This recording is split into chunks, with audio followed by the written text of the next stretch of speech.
Yo, welcome to the channel. If you're new here, welcome back. If you're not, it is shot by Kurt. Today's video is why the hell did I buy the R50V and how do I feel about it after just a couple of weeks of using it. Now, the short version is the price. Straight up. It's $570 right now on sale just about everywhere. Amazon, B&H, wherever you buy cameras at, it's pretty much the same price. I'll have a link in the description if you're interested, but it really boiled down to the price. Now, outside of the price, why did I really buy it? Think about Call of Duty, right? Follow me for a second. You get a main weapon, which is pretty much like your assault or something of the sort, and then you get a sidearm, which is your pistol. In this case, since I already have a C50 and that's how I do all of my client work, event videography, so on and so forth, I bought this as a sidearm. Quick little pistol, something that I want to use. I just want to get out and shoot with it. It really just cuts down the friction for me. Like with the C50, my initial plan was to use it for both production and content until I realized that when I'm on production, I don't really have anything to get BTS shots the way that I would want to. This kind of fit the mold of what I was looking for. Let's talk about some of the things that I like. I like the size of the camera, which is a gift and a curse. I have a love-hate relationship with it. We'll talk about that later on, but I do like the size of the camera. It's small, it fits in my sling. I took this to a basketball game with the 16 mil on it and they thought it was a point and shoot. They didn't look at it as an interchangeable lens setup and they let me in with it. Didn't even think anything of it. So that's a big part of the reason why I like the idea of this. And I could have went and got the PowerShot V1. Ultimately, what drove me away from that was the variable aperture, and it wasn't a constant 2.8. If it was a constant 2.8, I definitely would have considered buying it, but this was cheaper. I already have RF lenses. I have a 16 mil, which what I use on this 99% of the time. I'm using a 24-70 to shoot this video just so you guys can kind of get an idea of the R50V with a 24-70 or 70-200 or whatever you was to put on it if you were even considering buying it. But I use it, and all of the B-roll that you see from this camera, all of this footage is shot with this camera, but all of the B-roll that you see is shot with the 16 mil solely. I did not put any other lens on it. This is the only time that I've put another lens on it that's not the 16 mil. So take that for what it's worth. Again, the image quality, it's pretty good for what it is. It's a crop sensor camera, but it's really clean. You get C-Log 3. That's something that I liked a lot, and a lot of the shots, majority of the shots are actually shot in C-Log 3. Wasn't intentional at first. Down the line, it became intentional, and I just kind of enjoyed, especially as I'm trying to like get better at color grading. There's that, but the image quality I definitely like, especially when you can keep it at that base ISO. Now, once you get into like low light territory, you know, higher ISOs, that's when you got a different conversation on your hand, and we'll talk about that later on. The ease of use, it is super easy. The buttons, like every button that's labeled, it's something that you normally would have to go into the menu for. In this case, it's literally press the button and adjust whatever it is. So there's an autofocus, manual focus button. No matter what lens that you're using, you could throw it into manual focus. If I'm not mistaken, I haven't tried it with this 24-70, but I'll put it up on the screen because I'm going to test it after. But the 16 mil, since it doesn't have a switch to switch it into manual or auto, you can just hit that button and it's super easy. The ISO button, you know, hit the wheel, easy. Every button that you would need. The color profile, that I thought was pretty cool to have that button just already mapped. It's literally is labeled as color, hit it. You get the options. I usually go Rec 709 or C-Log 3.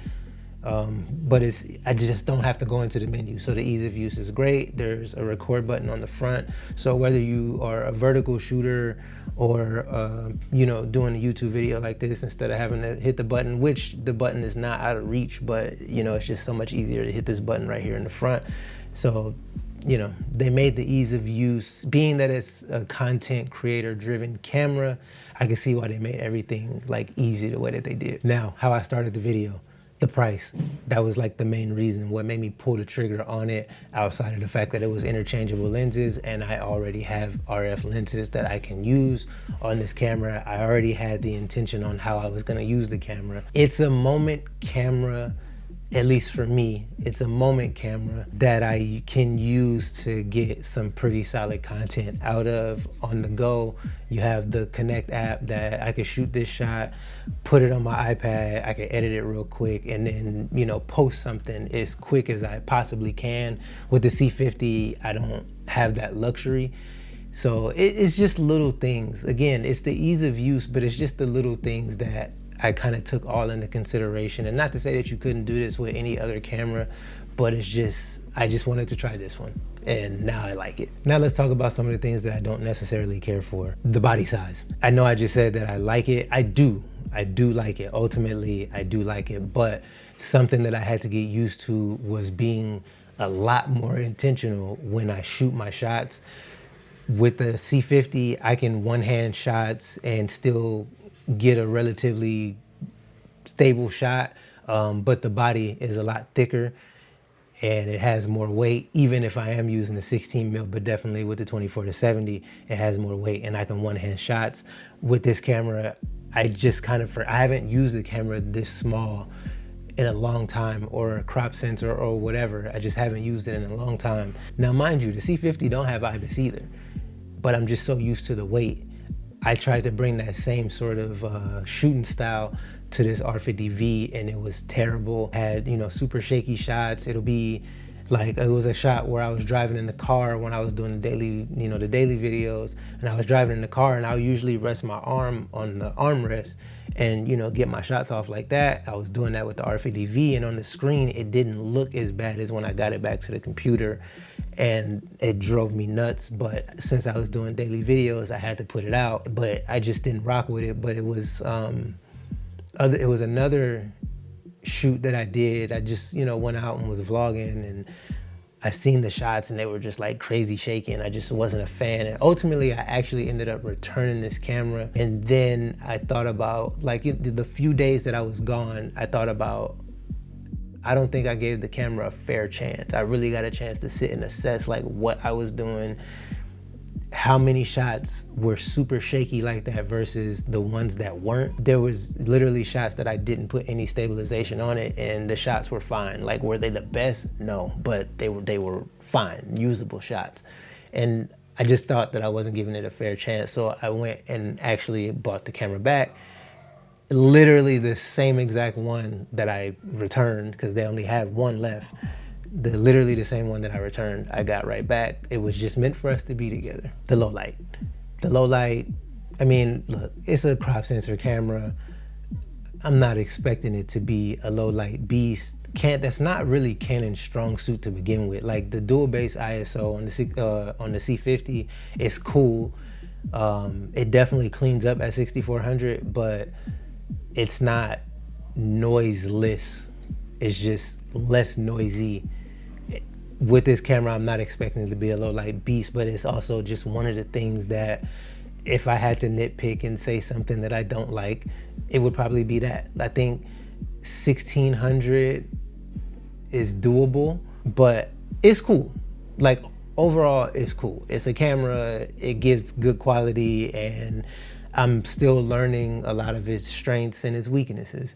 Just like the C50, it has strengths and it has weaknesses. And I've grown to know what a lot of them are, so then I can get what I need out of the camera. It's not gonna be anything different with this one. That's my main, you know, assault, if you will, and this is my sidearm, my little pistol. So after 2 weeks with the R50V, it pretty much has fit the mold for exactly what I bought it for, which is a quick content camera. It removes friction. I want to carry it. I want to keep it on me. Like I said, especially after I went to that basketball game the other day and they actually let me in with it. Yeah, the sky's the limit at this point. But before I get to rambling, man, like and subscribe for the good vibe.